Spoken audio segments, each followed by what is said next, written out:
Wah, teman-teman Vibibas, perasaan nggak akan tiada pernah berhenti ya Vibibas bikin konten. Nah, kali ini kita ketemu lagi Mbak Dina. Aduh, Mbak Dina Mei. itu orangnya benar-benar super sibuk ya. Tapi kalau aku yang kontak pasti diangkat. Iya dong, wajib hukumnya. Oh. Kita sapa dulu yuk teman-teman Vibibas yuk. Iya ya. Salam Vibibas, salam Vibibas. Vibibas. Oke. Oh iya ya, waktu itu Mbak Dina kita mau lanjutin Mbak Dina tentang blue economy.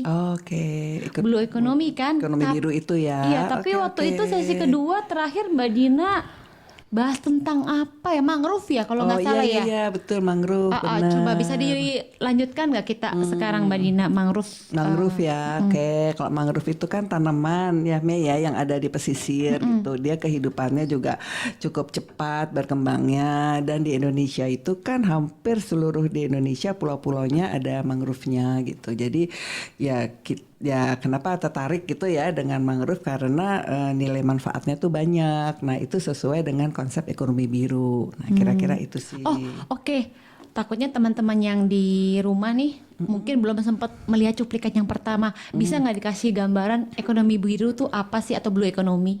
Iya ya, ekonomi biru itu kan suatu inisiatif pendekatan gitu ya dengan terhadap lingkungan, terhadap sosial, terhadap ekonomi dan tentunya yang terakhir adalah dia memerlukan inovasi dan memerlukan teknologi.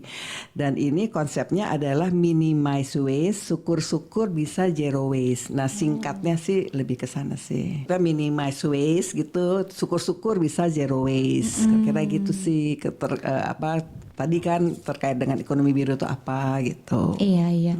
Pastinya setelah sesi kita kemarin tuh Mbak, aku seneng banget loh. Itu respon dari para teman-teman Vibibas itu jadi semakin terbuka. Oh, blue economy itu Alhamdulillah. apa? Dan semakin terbuka kesadarannya ya. Nah, sekarang Mbak kita lanjutin langsung ke part 2 kita nih. Tentang blue economy yang mau kita bahas tentang mangrove tadi. Iya, Lanjutkan Mbak. iya. Jadi Kalau mangrove itu kan dia kan manfaatnya banyak gitu. Nah sekarang Yayasan Ekonomi Biru itu lagi mau masuk ke kredit karbon. kredit karbon. Iya, kredit Apa itu karbon. kredit karbon? Kredit karbon itu adalah izin atau sertifikat yang diberikan terhadap suatu perusahaan atau organisasi. Yang mana dapat digunakan oleh perusahaan lain. Kira-kira intinya sih persisnya seperti ke sana gitu. Nah, kemudian gimana tuh cara mendapatkan Iya, izinnya? gimana cara mendapatkan gitu kan? izinnya? Kok Cara jadi mendapatkan- Mbak Dina jadi hostnya? Iya, Mbak, salah ya. nggak apa-apa, membantu pekerjaan Gitu ya. host.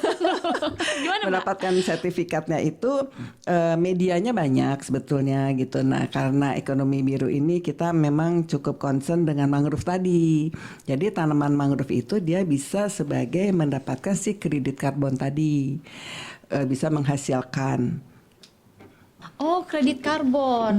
Kredit karbon itu jadi berhubungan dengan mangrove. Jadi mangrove itu apa ya?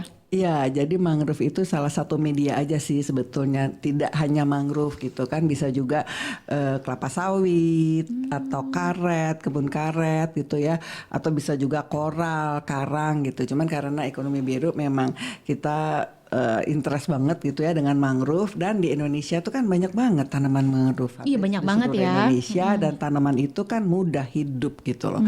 Jadi kita melestarikannya itu ya lewat mangrove gitu. Gimana pengaplikasiannya nih? Maksudnya ceritanya kredit karbon, mangrove.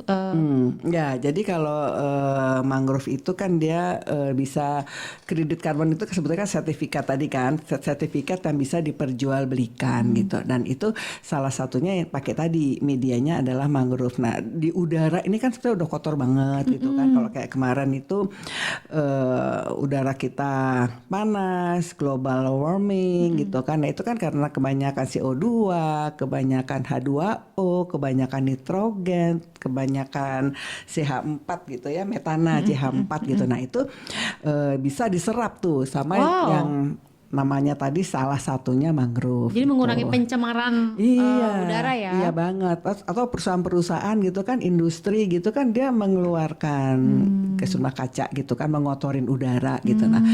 Nah dia tuh kan harus terjadi, makanya jadi ada pasar karbon nih sekarang.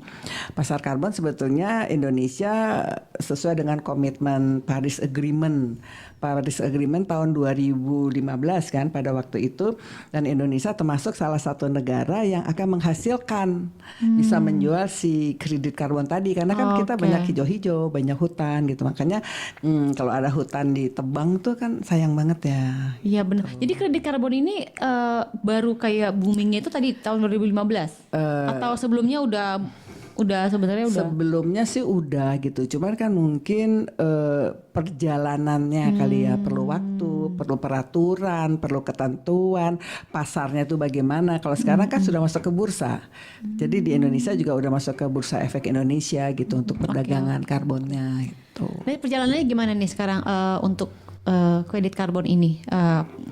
Blue Economic Foundation dengan kredit karbon ini sekarang udah sampai mana nih? Nah, kalau sudah sampai mana, sebetulnya kita lagi menginventarisasi gitu kan, mangrove itu di seluruh Indonesia tuh ada di wilayah mana saja. Kita sudah ada sekitar 10 sih, fokus dulu untuk 10 daerah gitu, termasuk tadi Bintan, Tanjung Pinang, ada di Aceh, ada di Jawa Timur gitu, di Makassar, di Kalimantan. Pokoknya lokasi-lokasi yang pohon mangrove itu ya? Yang banyak mangrove. Terus kami baru bersurat mudah-mudahan dengan adanya kegiatan ini yang mendengarkan gitu kan, bisa bersama-sama kita untuk bisa memaksimalkan si mangrove tadi gitu, karena mangrove sendiri kalau dia didiamkan saja kan sayang juga kan. Kita konsep ekonomi biru itu kan memaksimalkan apa yang ada gitu. Ini kan jadi bisa menghasilkan dari segi ekonomi juga gitu kan. Jadi untuk Pemkab, Pemkot, provinsi gitu kan mendapatkan pendapatan gitu. Oke. Sekarang untuk kredit karbon sendiri gimana nih manfaatnya, atau mungkin maksudnya bukan yang mau dijelaskan kepada teman-teman Fibibas mengenai kredit karbon ini apa yang bisa kita lakukan? Nah, yang kita bisa lakukan pertama kan kita mesti sayang dengan alam gitu ya, supaya alam ini kan tidak tercemar. Supaya tidak tercemar gimana gitu kan, padahal memang industri itulah yang utama gitu kan, bahwa dia itu mesti ada walaupun dia mengeluarkan si CO2, sampah-sampah lah gitu ya, mengotori, tapi dia juga harusnya gitu punya tanggung jawab sosial kan, untuk bisa membeli nih, karena kan dia diperdagangkan artinya gitu kan, diperdagangkan supaya alam ini tidak terlalu tercemar gitu, udara bisa tetap terjaga. Dan kita tentunya tidak hanya dari mangrove sih, dari kelapa sawit bisa, dari karet, dari koral gitu. Artinya kita ayo dong bersama-sama kita memaksimalkan ini dan kita menjaga gitu ya. Artinya kalau sudah mangrove-nya ini dapat sertifikat, nah dia akan diaudit gitu secara rutin. Dia jangan misalnya hari ini dapat, bulan depan udah ditebang. Nah kan udah nggak berfungsi lagi kan, itu bisa dicabut izinnya gitu. Jadi ada audit secara rutin. Nah kira-kira gitu sih. Coba kasih simulasi sedikit, mungkin ada teman-teman nih yang merasa gue tertarik nih, tapi maksudnya step-stepnya gimana nih, misalkan dari mana, terus mesti ngapain, ada yang mesti persiapkan apa, maksudnya biar lebih mudah, step-step apa nih yang mesti dilakukan? Nah ya, kalau step-stepnya sebetulnya kita lagi mau bermainnya di mana, sebagai apa. Kalau kayak aku kan kebetulan konsultan. Nah jadi konsultan itu membantu menyiapkan suatu daerah untuk bisa mendapatkan si kredit karbon itu, mendapatkan sertifikatnya supaya bisa diperjualbelikan. Nah jadi tahapannya tentunya kita menginventarisasi dulu nih mangrove-nya, kemudian kita menilai, kemudian kita menghitung, kemudian kita membuat memasukkannya di laporan. Nah laporan itu nanti kita masukkan ke KLHK gitu ya, kemudian mereka nanti yang akan mengevaluasi Nah ternyata kalau memang sudah sesuai, misalnya umurnya mangrove-nya sudah sesuai, kemudian luasannya gitu, nanti dia bisa mendapatkan sertifikat itu. Siapa nih Sertifikat si organisasi ini, misalnya aku konsultannya gitu kan, konsultannya bisa mendapatkan sertifikat itu, nanti bisa diperjualbelikan. Misalnya aku bantu satu kabupaten atau satu provinsi, dia provinsi itu akan mendapatkan si sertifikat tadi kan. Nah sertifikat itu bisa dia perdagangkan gitu. Kayak soal berharga ya? Iya bener, kayak surat berharga banget. Iya. Gitu. Terus udah berjalan sampai situ belum? Maksudnya beberapa perusahaan sudah sampai atau masih dalam tahap sekarang perjalanan? sih kalau kita masih dalam tahap perjalanan inventarisasi tadi, ada di mana aja, prosesnya bersurat tadi, kemudian kita mungkin di tahun ini sih akan masuk untuk bisa mendapatkan, dapat mendapatkan, membantu untuk bisa mendapatkan sertifikat tadi, gitu. Karena kan dia diperjualbelikan. Jadi untuk individual perseorangan juga bisa untuk mengajukan itu, atau mesti harus berupa badan? Kayaknya badan deh. Harus badan ya? Iya badan, perusahaan, badan, organisasi, Pemda, Pemkab, BUMD, BUMN gitu. Kayaknya lebih kepada ke sana sih. Jadi kan kita nih kan sayang ya sama alam, sayang sama lingkungan gitu, supaya dia tidak terlalu tercemar gitu kan, tidak terlalu kotor. Ya salah satunya diimbangin lah gitu. Iya benar. Kayak misalkan kita mempunyai kehidupan sehari-hari, pasti bagaimanapun polusi, pencemaran itu ada ya, muncul terus kan. Kita nggak mungkin ada. kita mau kemana-mana nggak pakai kendaraan atau gimana. Tapi caranya adalah kita sekarang meminimalisir atau mengurangi gitu kan dengan kredit karbon itu. Oke, Mbak Dina, ada yang mau ditambahin lagi sebelum mungkin nambahin terkait peraturan aja gitu ya. Peraturan maksudnya KLHK Iya, gitu apa kan. tuh? Ada yang nomor 21 tahun 2022 itu mengeluarkan peraturan terkait tadi bagaimana sih memprosesnya untuk mendapatkan kredit karbon tadi, tahapannya, siapa yang bisa dihubungin.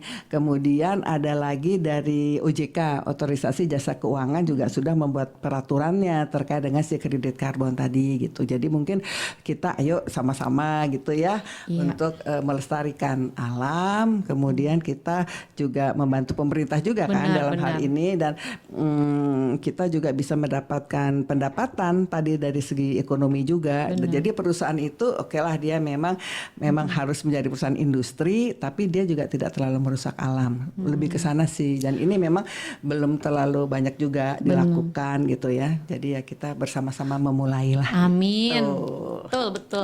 Untuk strategi marketingnya gimana nih? Maksudnya apakah dari pihak foundation itu sudah sambangi mungkin universitas, perusahaan-perusahaan, atau mungkin ngadain webinar gratis gitu biar pada tahu publik itu gimana mulainya? Ya, lebih kepada ke sana sih. Kita tadi menginventarisasi dulu nih, ada mangrove-nya ada di mana, itu kan kita bisa cek dari Google Earth juga bisa gitu kan. Terus kita bersurat gitu ke bupatinya atau ke wali kota, ke gubernurnya gitu. Terus kita biasanya FGD dulu, nge-zoom dulu gitu ya. Karena kan efek COVID ini nge-zoom juga sesuatu ya, bukan? Jadi kita nggak usah harus ke sana gitu. Jadi menghemat kos semuanya. Iya, banget menghemat kos gitu. Kira-kira lebih kepada ke sana. Kemudian kita juga sebetulnya pembelinya nih banyak nih yang butuh sertifikat itu banyak gitu, perusahaan-perusahaan. Cuma sekarang barangnya mana nih? Nah, lebih kepada ke sana sih. Jadi tugas gitu. yang dilakukan oleh Blue Economy ini cukup berat nih. Ditunggu banyak orang kayaknya. Tapi kan tujuannya kembali lagi untuk pelestarian lingkungan biar lebih baik dan mengurangi pencemaran udara ya kan. Betul banget. Makanya kami semua tim Fibibas mendukung kredit karbon. Kredit karbon. Terima kasih.